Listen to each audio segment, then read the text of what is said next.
Coba bayangin, ikan nila. Siapa sih yang nggak kenal?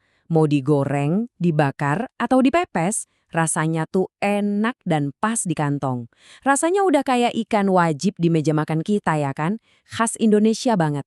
Nah, tapi pernah kepikiran nggak sih, gimana kalau ikan yang kelihatannya biasa aja di piring kita ini ternyata punya sejarah rahasia? Sejarah yang, wah, membentang antar benua dan puluhan tahun. Ternyata, ikan sederhana ini menyimpan kisah perjalanan global yang luar biasa loh, penuh inovasi, dan bahkan ada cerita gagalnya juga di awal-awal. Oke, untuk bisa ngerti ikan nila yang ada sekarang, kita harus mundur jauh ke belakang, ke akarnya. Dan cerita ini ternyata nggak dimulai di danau-danau Indonesia loh, tapi ribuan kilometer dari sini. Betul banget, kita mulai dari Afrika, tepatnya di perairan tawar Sungai Nil di Uganda. Dari sungai legendaris inilah, populasi ikan nila pertama kali menyebar secara alami ke Mesir dan Afrika Tengah bagian barat. Jadi asalnya benar-benar dari sana. Nah, ini bagian yang keren. Nama ilmiahnya kan Oreochromis niloticus. Dulu namanya itu Tilapia nilotica. Tapi para ahli sadar ada yang spesial banget sama ikan ini. Jadi ternyata induk betinanya itu mengerami telur dan anak-anaknya di dalam mulut. Kebayang nggak? Buat ngelindungin mereka. Perilaku unik inilah yang bikin para ahli mikir, wah ini beda. Dan akhirnya mereka bikin genus baru, Oreochromis. Keren ya?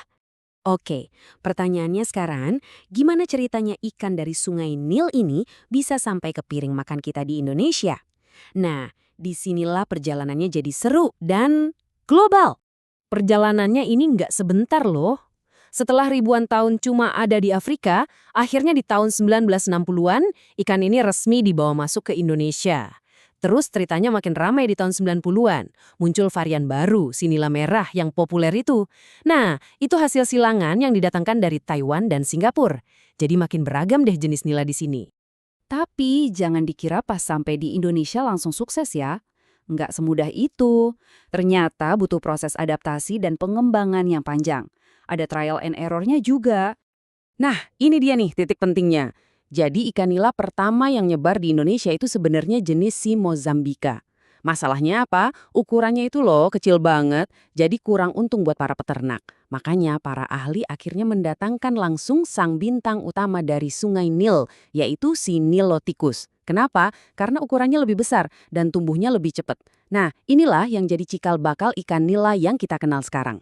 Dari proses panjang inilah, akhirnya lahir berbagai jenis ikan nila unggulan.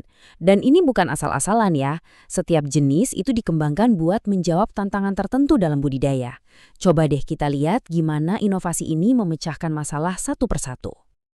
Oke, masalah pertama buat peternak, waktu. Makin cepat panen, makin bagus kan? Nah, untuk jawab tantangan ini, hadirlah Nila Nirwana. Bisa dibilang ini si raksasa yang tumbuhnya super cepat. Bayangin aja, cuma butuh 6 bulan buat mencapai bobot 1 kilo. Ini bener-bener solusi buat efisiensi waktu.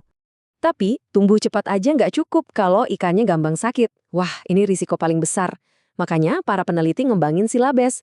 Ini dia superhero-nya ikan nila. Daya tahan tubuhnya luar biasa. Ini jawaban buat manajemen risiko.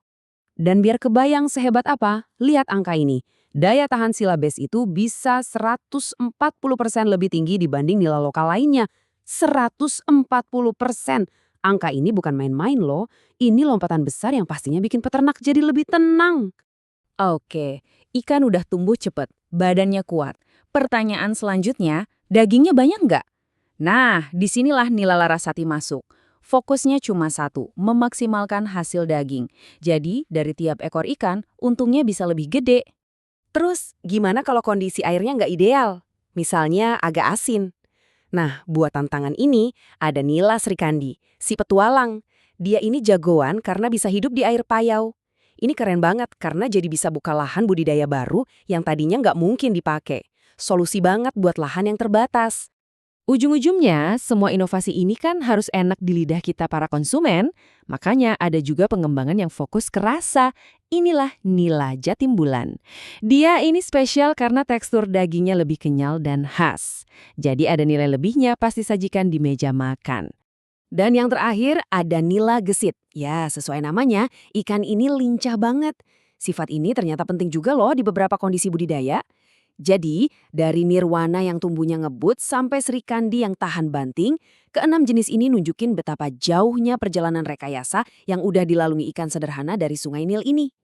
Jadi kalau kita lihat lagi perjalanannya, luar biasa ya. Dari cuma seekor ikan di Sungai Afrika sampai jadi 6 jenis unggulan yang kita punya di Indonesia sekarang. Ini benar-benar kisah transformasi nih. Dimulai dari ikan liar di Sungai Nil, terus dia jalan-jalan keliling dunia sampai ke 5 benua. Di sini, dia disempurnakan lewat riset dan inovasi puluhan tahun, sampai akhirnya jadi sumber pangan global yang super efisien. Direkayasa biar bisa tumbuh lebih cepat, lebih kuat, dan hasilnya lebih banyak. Jadi, lain kali pas Anda lagi makan ikan nila, coba deh ingat-ingat lagi perjalanan panjangnya. Siapa sangka ya? Ini jadi pengingat kalau makanan di piring kita itu seringkali punya cerita yang jauh lebih dalam dan menarik dari yang pernah kita bayangin. Jadi, apa ya sejarah rahasia di balik hidangan Anda berikutnya?